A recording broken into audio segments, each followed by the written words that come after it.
meeting.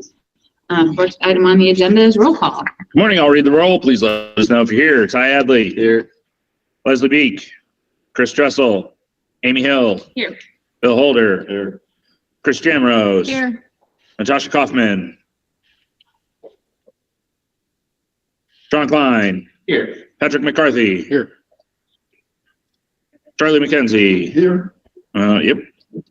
Tom Rushlow in support. Marsha McSherry. Here. Morning, Marsha. Morning. Sky Metters.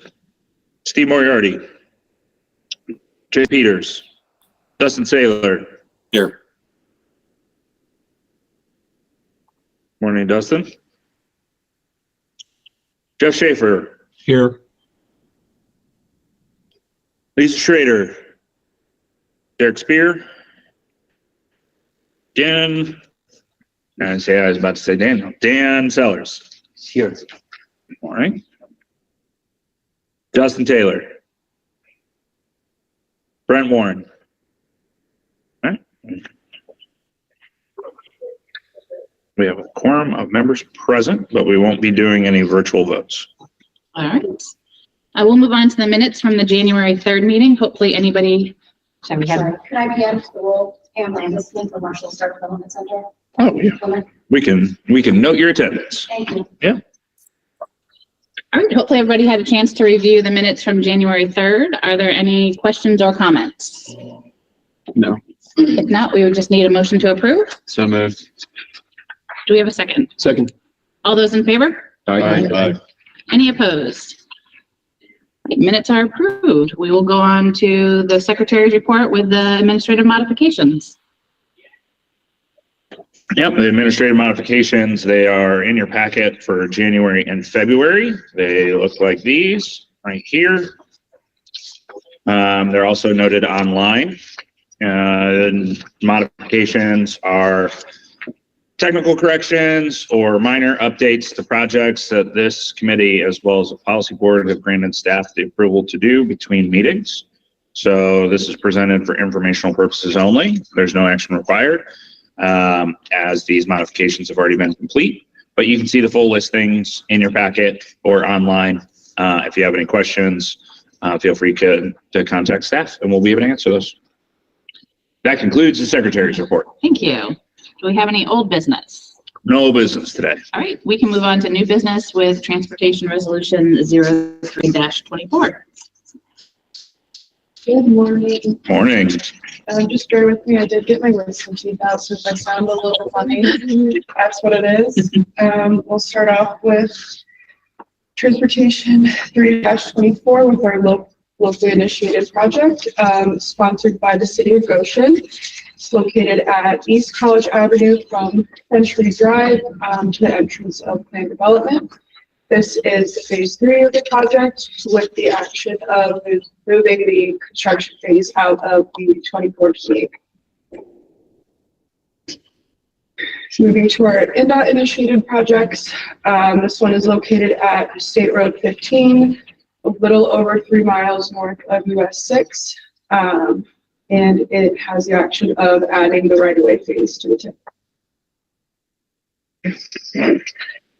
Next, we have one located at State Road 10 from State Road 17 East Junction to State Road 117, with the action of moving construction funding from fiscal year 24 to fiscal year 25, increasing federal funding by $364,859 and adding the right-of-way phase to it.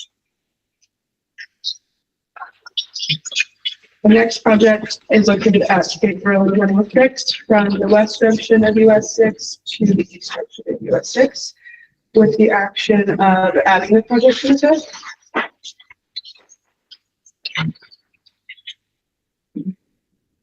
Next one is located at State Road 19 at County Road 6, a little over 8 miles north of US 20, with the action of adding the project to the tip.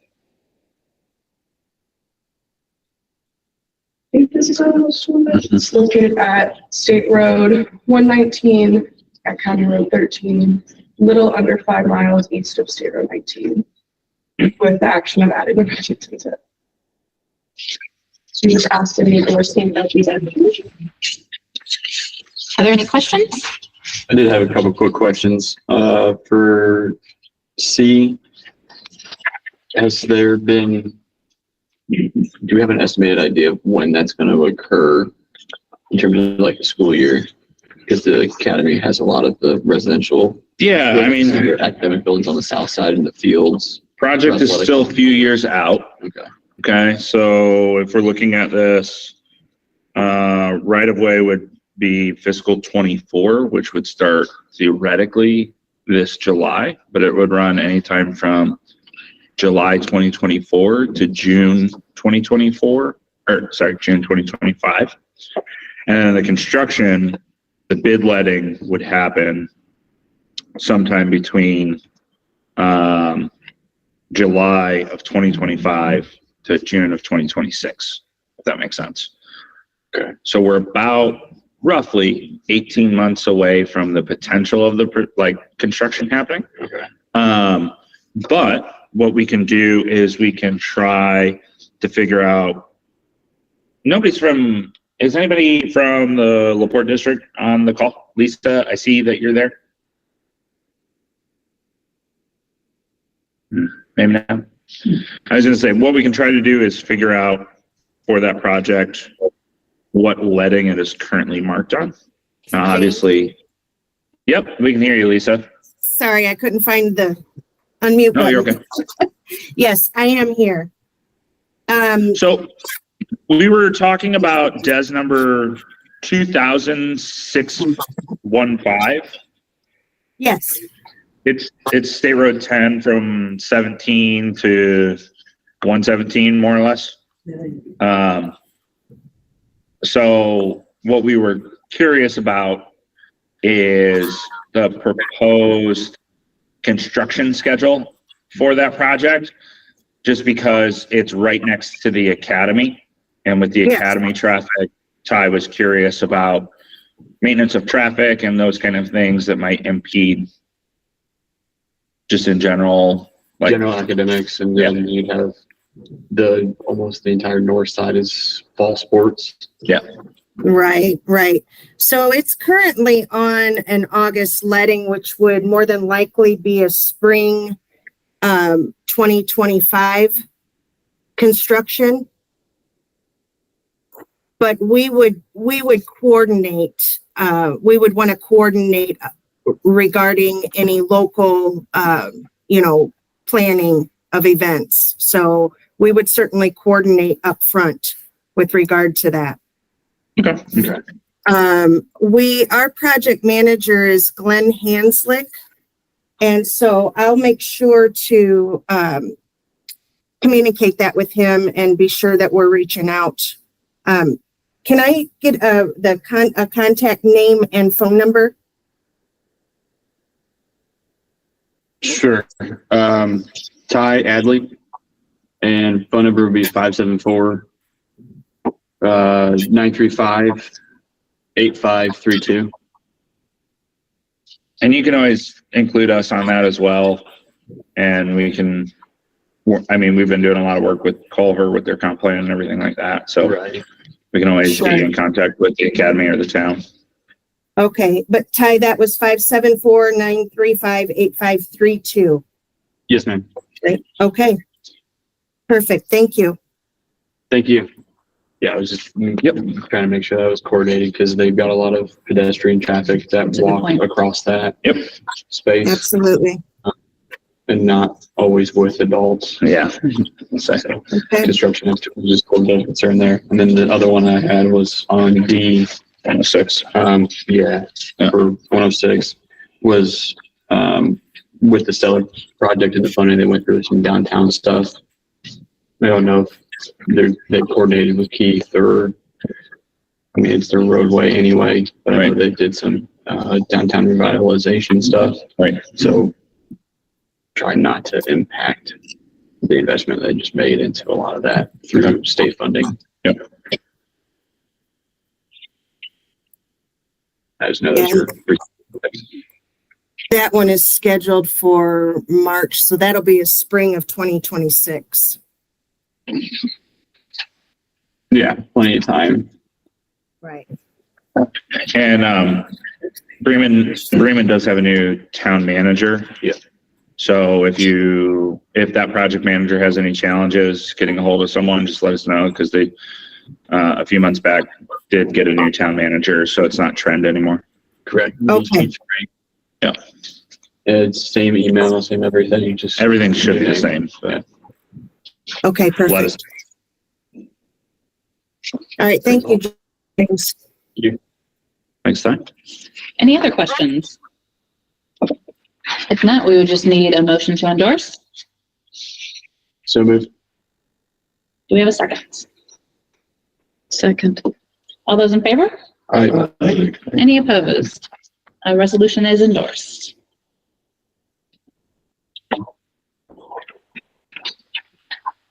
All right, as that works up, the next few are kind of all related. Resolution 4, 5, and 6 are all part of the 5310 call by NDOT. So for those not familiar, it's 5310. FTA loves to refer to their grant programs in super accessible language by referring to them by where you can find them in the US code, because I know that you have deeply studied that and that you go, oh yes, section 5310, I know exactly what that is. But if you're not familiar, 5310 is a grant program from FTA that focuses on providing transportation to seniors or individuals with disabilities. Okay. Now, there are a variety of different things that it can fund, but the way that the state manages it, and this is important to note because the 5310 program, there's the rest of Indiana, and then there's the larger urban sections. So St. Joe County, we as MACOG get a pot of money to administer to projects that happen inside of St. Joe County. For projects that happen in Elkhart, Marshall, or Kosciuszko County, we have to apply to a competitive pool through the state of Indiana. So NDOT manages that pool. So all of these that Zach's going to walk you through are projects that are asking whether or not, they're asking to for our endorsement to apply for the funding from NDOT. And they are supposed to conform with our Human Services Coordinated Transportation Plan. And so the thing that the state does is to make it easier for them to administer that across 80 plus counties because, and they have a limited pot of funds that 5310 covers. They really only cover capital. And so all of these purchases you'll see, or potential purchases are for vehicles. So Zach will walk you through them, but on an upfront basis, all of these are potential grantees that have a long history of applying for 5310, for providing services to either individuals with disabilities or to seniors. And all of the project types are purchasing vehicles. And so all of that from a staff side would be a recommendation that conforms with our coordinated human services transportation plan, right? However that fun technical word is. So Zach will walk you through each application. Yeah, so great. Thanks, James, for that setup. And that took half of what I was, three-quarters of what I was going to say. You're welcome. But yeah, exactly. So each one of these forms that plan. So that's what we're asking your endorsement for that. So the first one is ADEC. For 2 low-floor minivans and 3 large transit vehicles with a lift, or both those with a lift. Again, this is to expand their services. I believe also there's a replacement one in there. And then the next one is a Council on Aging in Elkhart County, and that is to purchase 2 low-floor minivans with a lift. Let me make a clarification on both this and ADEC. There's no way that they're getting minivans with a lift. They are getting with the- minivans with an ADA ramp. With their ADA ramp. Correct. That is probably more Yep. correct way. to say Yeah, it. I just want So, to, I was gonna say, I mean, I know Braun does some amazing things on retrofitting a Chrysler Pacifica, but they're Yeah. not including a lift. It is a Yeah, ramp. all right. I just want to make that clarification. Yeah, thanks.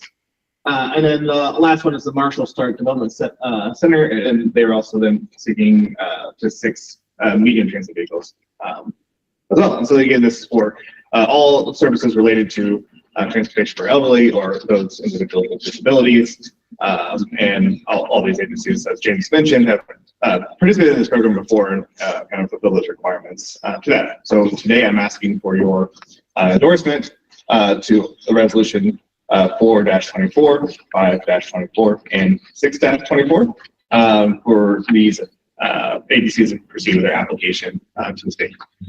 And real quick, since Pam, you made the trip. Didn't know if you wanted to say anything from the Marshall Stark Development Center. So Marshall Stark is located in Plymouth, and we also have a site in Fulton County and in Rochester. We serve about 200 individuals with intellectual disabilities. We also serve people residing in nursing home facilities that have disabilities as well. We provide a lot of volunteer work in the community, door-to-door pickup for customers that we serve. And I'm asking for the 6 buses because all of our buses have over 125,000 miles on them, and a year from now, you know, we're going to be approaching 200,000 on each of those. So because of the availability of buses in the last couple of years, they really need to be replaced at this point. And just so everybody's aware of what this ends up looking like is each of the applications, we provide a potential favorable recommendation through this endorsement. And then the application gets submitted to the state. And that doesn't mean that our endorsement guarantees it funding. The state still has to go through its process of dividing up the pot. And then if these projects are awarded, the state will send us the list of the projects that have been awarded, and then we will add them into the transportation improvement program at that time. So really, this is just an endorsement and a concurrence that this application meets with kind of the regional plan. Yes, thanks. So, yeah, as I said, looking for a motion to endorse resolution 4-24, 5-24, and 6-24. I'm just curious. I'm in favor of this, but is for the 2 low floor minivans, $100,000 each? Is that? It's actually, unfortunately, the reasonable price at this point. Like doubled in cost. Yeah, so it used to be a lot cheaper, and then 2020 happened, and it was a really long time to be able to get vehicles that were available, that were Buy America compliant, that were X, Y, and Z. And so all of these end up purchasing, they don't run their own procurement. The state manages a qualified purchasing agreement. And so they're just buying off of a menu. And so that is the rough competitive price currently for those vehicles. Okay, so it is to the state QPA. Yep. Okay. Yep. Yeah, and same for the other vehicles on this list. So, Yeah. Unfortunately, the medium transit vehicles have gone from about 75,000 to over 150,000. Yep. So, But at least we can get them now. I mean, 2 to 3 years ago, the problem was you couldn't find a vehicle to save your life. So, yeah, we'd love to see prices normalize, but I'm not holding my breath. With that question, I'll move to endorse. I'll second. all those in favor? Aye. Any opposed? All right, 3 resolutions are endorsed. Thank you very much. We can move on to staff updates. All right. We have a few updates here that we wanted to share with you. The first one, we've had a series of procurements that have been open and closed. The one major one that has recently closed, the interurban trolley. So as you know, MACOG oversees the operations of the interurban trolley, both the fixed route and ADA services. We procure that about every 5 years. We just recently ran that procurement at the beginning of this year. Had 2 submittals, went through that scoring process, and we have selected Royal Excursion to award that contract, and that will be for the next 5 years. So we're working through all of that. I think that new contract will take place around April 1st. So we're excited to keep moving that forward and adjust to all of our new costs. So I think that's the primary update there. Caitlin will share with you another procurement that we just recently opened and closed. Yeah, some of you may already be aware, but over December and January, we were doing the competitive RFP for the Regional Safety Action Plan. We finalized that contract and we ended up selecting a tool design to work with over the next year for the Safety Action Plan. Tentatively, we have kind of a first task force meeting that we'll be holding at the beginning of April. So be on the lookout for kind of more of those details. And something else I just wanted to clarify kind of about this plan, because I know I've been getting a couple of questions from different jurisdictions, but our intent of this plan is for it to cover the whole region, including cities, counties, and that once this is complete, our local jurisdictions would then be able to apply for the discretionary grant through the USDOT, the Safe Streets and Roads for All program. And so we're really looking forward to this process. And if you have any questions about how the timeline or how this works, please feel free to reach out to me. Just to add on to what Caitlin was saying, so our scope of work with Tool, first, we got a ton of great proposals on this. I think we would have been in great hands with any company that had submitted proposals. We've received 4 or 5 submittals, some great interviews as well. So a lot of great firms submitted in on this. Tool, we're all very confident in their ability to deliver, but their scope of work, just so that everybody's really clear on this, it is a regional safety action plan. So we're going to take this deep dive into crashes on the transportation network, fatal, incapacitating, property damage, kind of look at all of that, and then come up with systemic and systematic recommendations kind of across the board. But their scope is for the regional plan, and then we ask them to have a subset for our cities and our counties, okay? Not to say that towns won't have anything. They, of course, still will have the overall regional plan.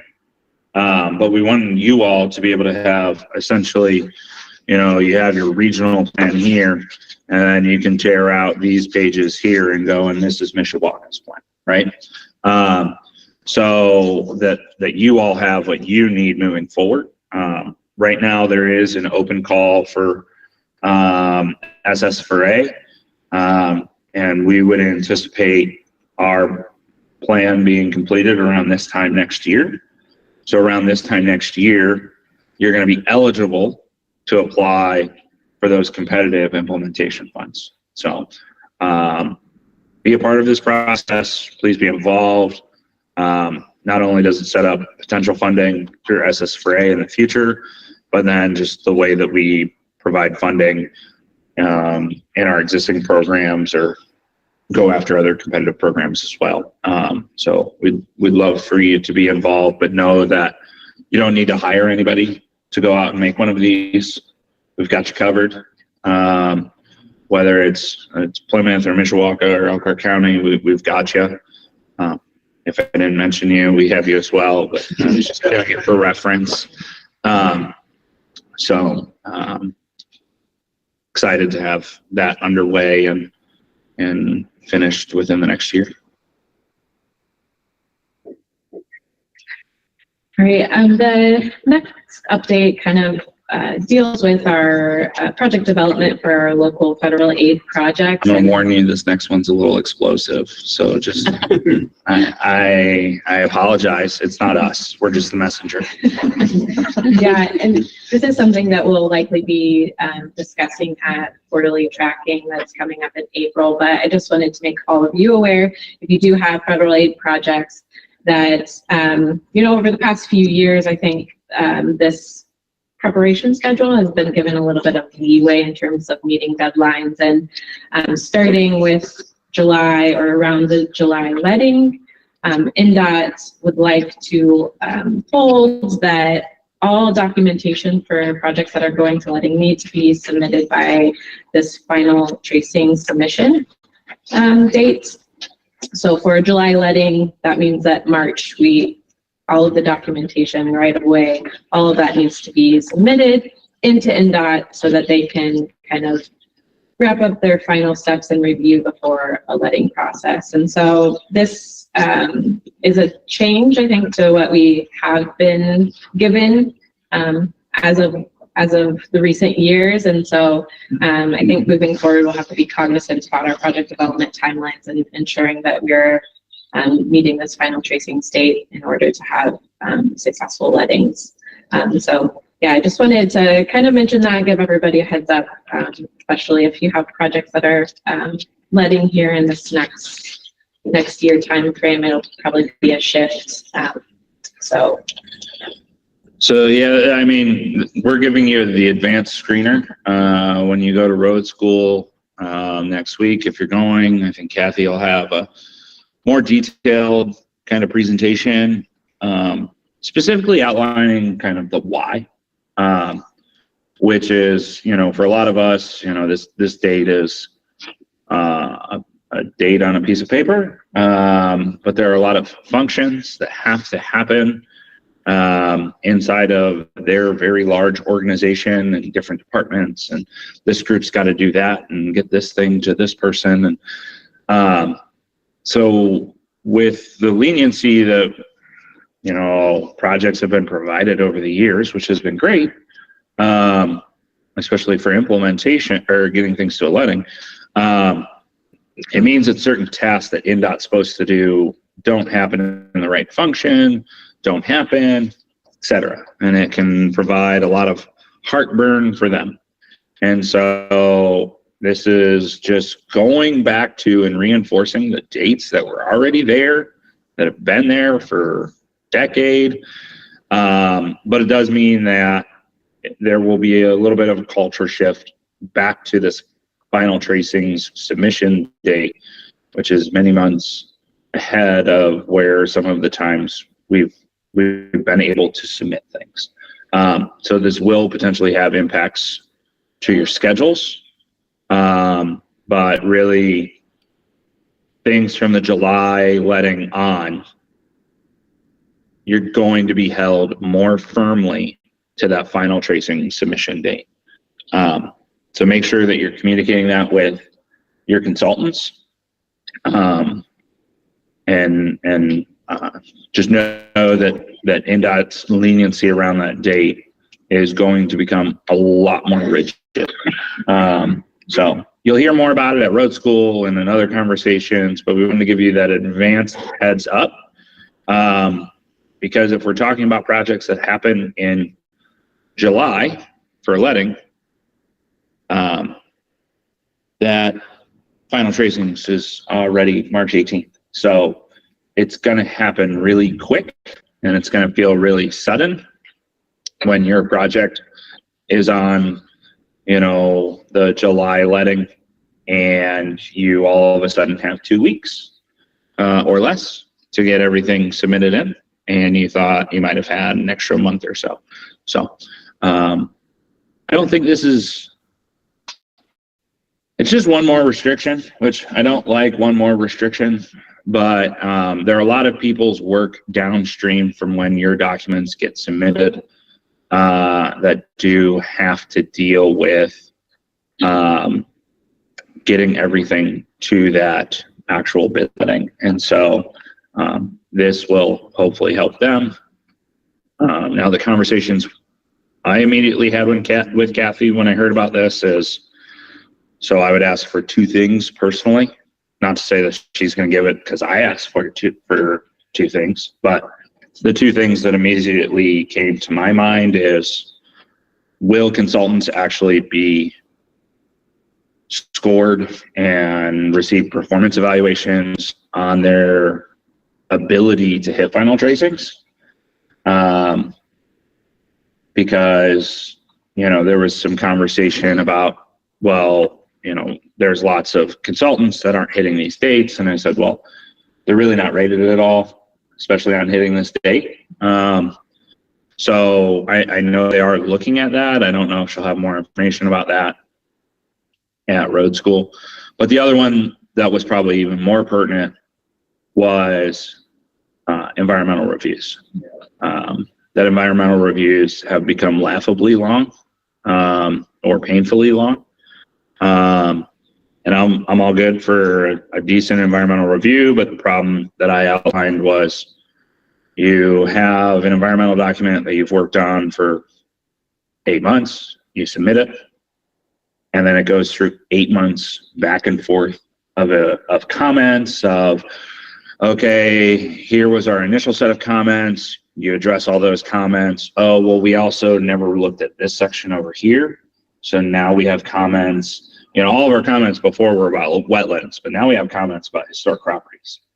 And it's like, so more of a, can we get one thorough review that provides all the comments about all of the things, trying to provide it so that it's either a similar set of reviewers and not, you know, more pertinent kind of comments, not just grammatical comments. So they're aware of that. They're trying to figure that out.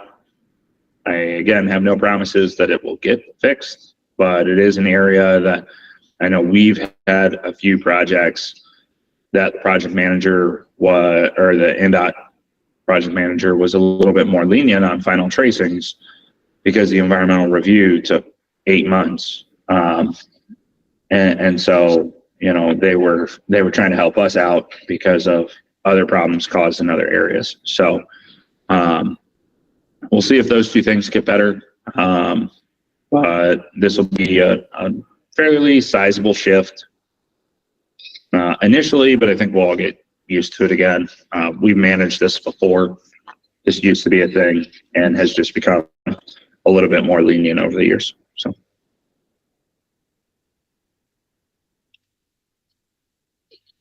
So like Caitlin mentioned a little bit ago, we are having our upcoming quarterly tracking meeting next month, quarter 4th. It's going to take place April 11th. And we should be sending out an email in the next week and a half, 2 weeks, just reminding everyone when the meeting is, when the forms are due. So yeah, be on the lookout for that. Now the last one.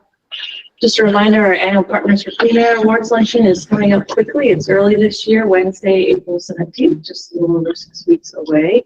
And this year we'll be focusing on a lot of the grant opportunities that you may have heard of. There are some grant opportunities that will close before this elections. We'll try to make you aware of those in upcoming newsletters, such as the Volkswagen program for diesel replacements. Just heads up on that. But we'll also have Sean Seals with IDEM. They're giving the regional air quality update, and some potential other guest speakers will announce a later date. So if you have any awards nominations, we're still accepting those for outstanding sustainability projects through March 15th. So if you have not registered or you're not sure if you're registered, come find me afterwards and I'll get you on the list.